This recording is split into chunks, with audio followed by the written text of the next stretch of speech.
بسم الله الرحمن الرحیم. بینندگان عزیز سلام بر شما. امروز دوشنبه ششم جمادی الاول سال 1445 هجری قمری برابر است با 29 اقرب سال 1402 هجری شمسی و مصادف است با 20 نوامبر سال 2023 میلادی. توجه نمایید به مجموعه خبری این ساعت.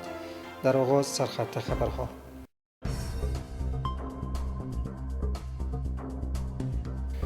برگزاری جلسه اعضای انجمن حفاظت و توسعه فضای سبز و آمادگی برای غرس 400,000 اصل نهال در هرات.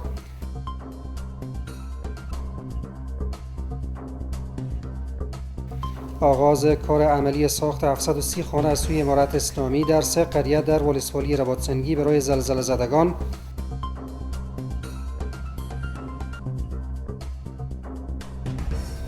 و جلوگیری از قاچاق 2 میلیون دلار در طی 7 ماه گذشته از سوی مسئولان کمیساری اسلام قلعه.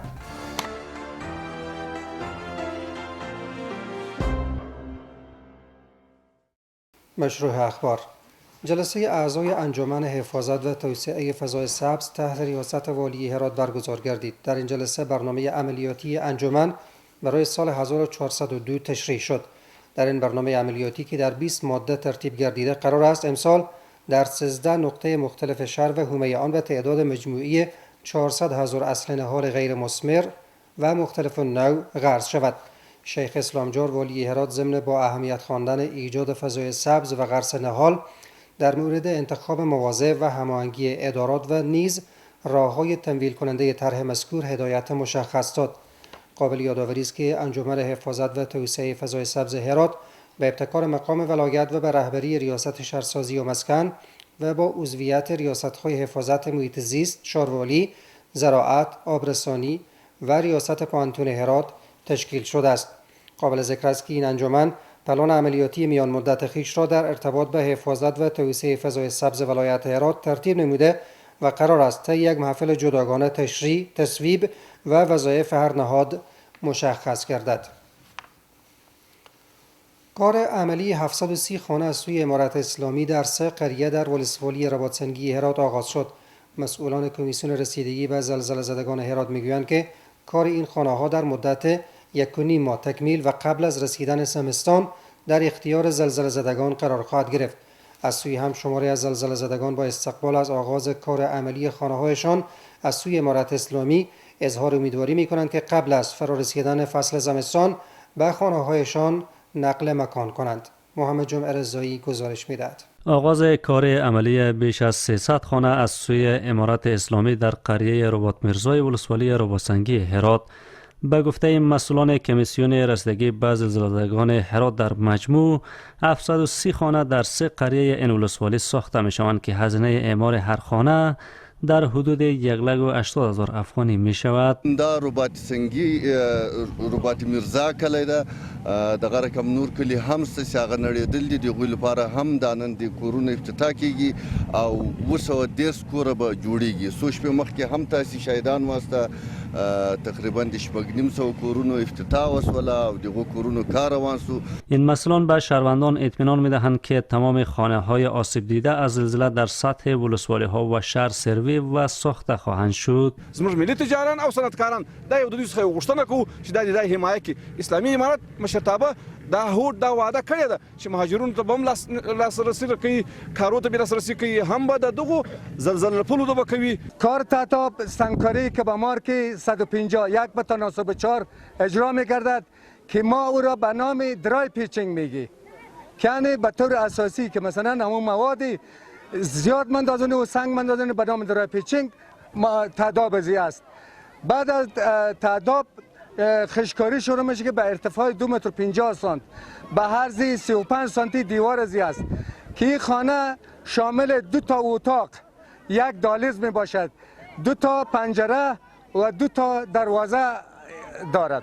از سوی هم شماری از زلزله زدگان از آغاز کار سرپناه برایشان ابراز خوشحالی نموده و امیدوارند تا هرچه زودتر به زندگی عادیشان برگردند. فعلا خوشحالیم که از طرف دولت خود که با ما بیامده خونه میسازه. هم کار هست اینجا خود ما کار میکنیم، خونه هم به خود میسازیم، حقوق هم از طرف دولت با ما میرسه. دیگه روز 400 افغانی فعلا ما خیلی انجینرات خونه ما که همه ویران شده، همه خونه ما چپه شده. بازم خدا را شکر که همینجا بیام آدم خونه میزنم با ما، یک سرپناه با ما جور میکنه. هم خدا را شکر. ما حدود 10 نفر خانوار هستیم و تشکر میکنم از دولت امارات اسلامی و از همکاران عزیز و از انجینرها صاحب که بالاخره با ما سرپناه برای زمستون ما معین کرده. این در حالی است که به گفته مسئولان عملا کار 2263 خانه مسکونی در 40 قریه ولسوالی های زندجان و روباسنگی این ولایت جریان دارد. مسئولان در کمیساری بندر اسلام قلعه میگویند که طی 7 ماه نخست سال جاری از قاچاق حدود $2 میلیون به خارج از کشور جلوگیری کردند. معاون این اداره همچنان تاکید میکند که طی همین مدت مقدار مواد مخدر نیز کشف و به دست آمده است. شعیب جلالی گزارش میدهد. مسئولان کمیساری بندر اسلام قلعه در غرب کشور از کسب دستاوردهای گوناگون طی مدت 7 ماه نخست سال جاری خبر میدهند. با گفته معاون این کمیساری آنان متعهد به ارائه خدمات مناسب و به موقع به شهروندان کشور هستند و تاکید دارد که تنها طی مدت 7 ماه اخیر توانستند از قاچاق مبالغ زیاد اسعار خارجی به بیرون از کشور جلوگیری کنند. لاسترالن دموږ شدي په کمیسارۍ کې په 2 میاشت کې تقریبا $2 میلیون موږ د قاچاق مخنیوي کړی دی. هغه ډالر چې بعضو مخالف ورونو هغو نقلول خارج هیواد ته دلته موږ تلاشۍ پر مهال نیولې دي او د قانون منګولو ته هم پیسې سپارلې دي او هم مو دغه کس سپارلی دی. این مسئول در کمیساری اسلام قلعه با این همه سخنانش تاکید می کند که در حال حاضر روزانه هزاران هموطن به گونه نورمال از این مرز رفت و آمد دارند. تقریبا د ورځې 1.5 کس 2000 کسان د ایران د خانه قانوني راځي. نو هغه کسان چې پاسپورت او ویزا ولري دا قانوني د ایران د خانه راځي او کوم مسافرین چې هغه د مرزیان دي یعنی غیر قانوني تللی وي بیرته ایران را د مرز کوي مخکې تقریبا د ورځې به 1.5 کس 2000 کسان وو. شماری از شهروندان ولایت‌های گوناگون کشور در مرز اسلام قلعه نیز از ارائه خدمات منظم امارت اسلامی به مراجعین این بندر استقبال می‌کنند و تاکید دارند که امور کاریشان در اسرع وقت و به گونه منظم انجام می‌شود. کمیسری خدمات مردم رفتار خوب میکنه، پاسپورتاش و مشکلات همه مشکلات تاجر دیکندار کسایی که پاسپورت کسی رو تجارت داره، پاسپورت سیاحت داره، کمیسری اسلام قلعه خودش همکاری زیاد میکنه. از امارات اسلامی میخوایم که در کشور خودمون یک کار معین کنه که بخیر در خود کشور کار کنیم، چرا در بیگانه ملک کار کنیم؟ از کده که در بیگانه ملک کار کده که در کشور خودمون کار کنیم بهتر است. باید یادآور شد که در حال حاضر روزانه هزاران تن از شهروندان کشور از این مرز رفت و آمد دارند. مسئولان د افغانستان بانک و بانک‌های خصوصی با شیخ الحدیث مولانا نور احمد اسلامجار والی هرات دیدار نمودند. در این دیدار روی موضوعات مختلف از جمله افتتاح شعبه‌های بانک‌های خصوصی در ولسوالی‌ها و منظور جمع‌آوری عواید و اجرای معاشات کارمندان، چگونگی اخذ کمیشن بابت انتقال پول به کشورهای خارجی و چگونگی فراهم ساختن زمینه مناسب برای بانکداری الکترونیکی بین طرفین تبادل نظر صورت گرفت.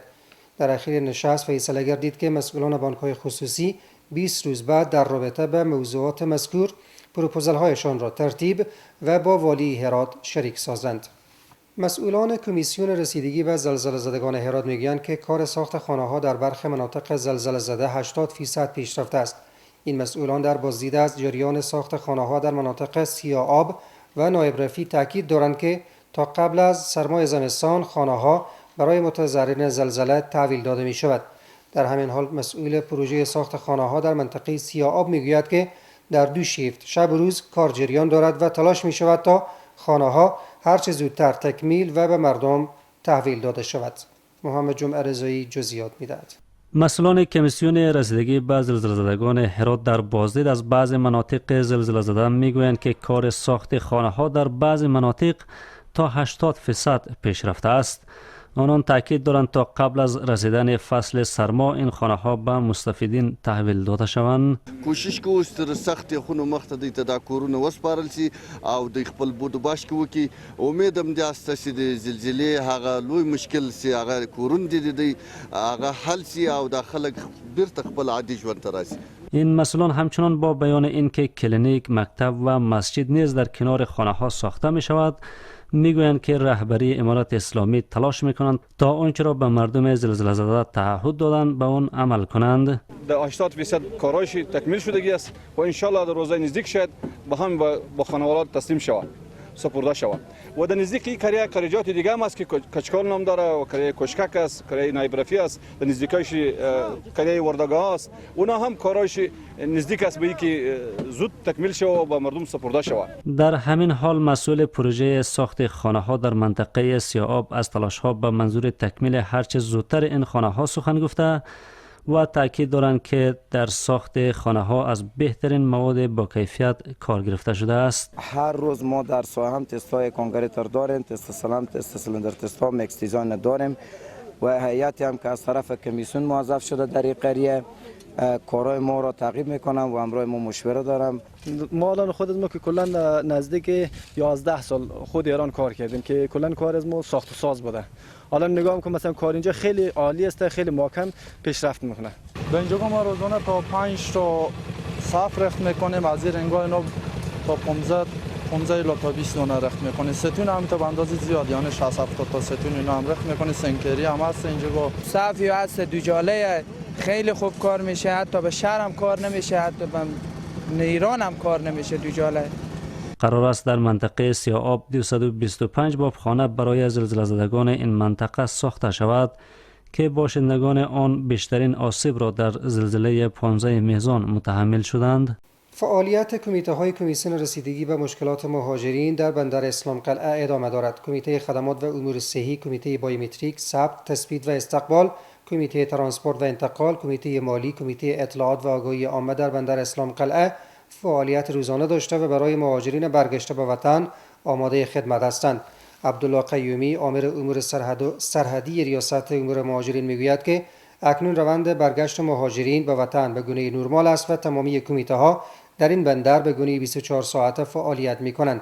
از سوی دیگر مولوی عبدالسلام هجرت، رئیس انکشاف دهات و مسئول کمیته خدمات و امور صحی میگوید که آنان برای مهاجرین غذا، البسه، آب آشامیدنی و فرش را تهیه نمودند و در پهلوی این آمبولانس ها نیز جهت تداوی مریضان حاضر می باشد.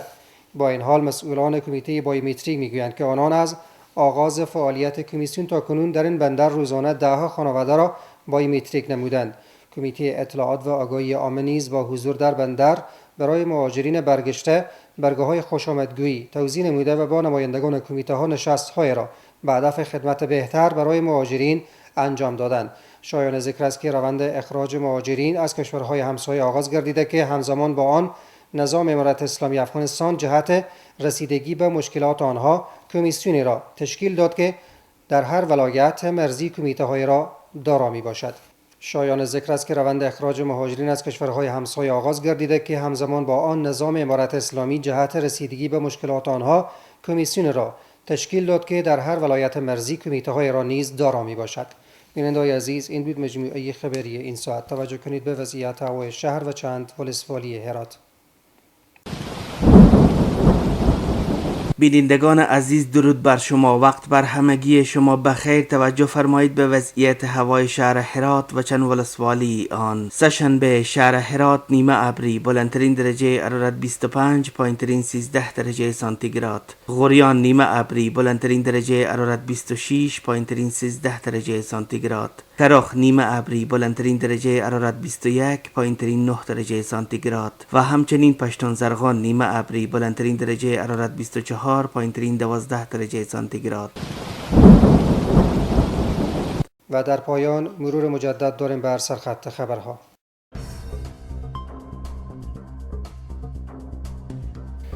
برگزاری جلسه اعضای انجمن حفاظت و توسعه فضای سبز و آمادگی برای غرس 400,000 اصل نهال در هرات.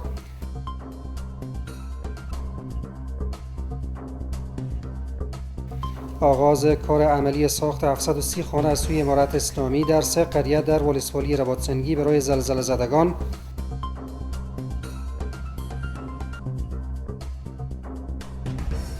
و جلوگیری از قاچاق 2 میلیون دلار در طی 7 ماه گذشته از سوی مسئولان کمیساری اسلام قلعه.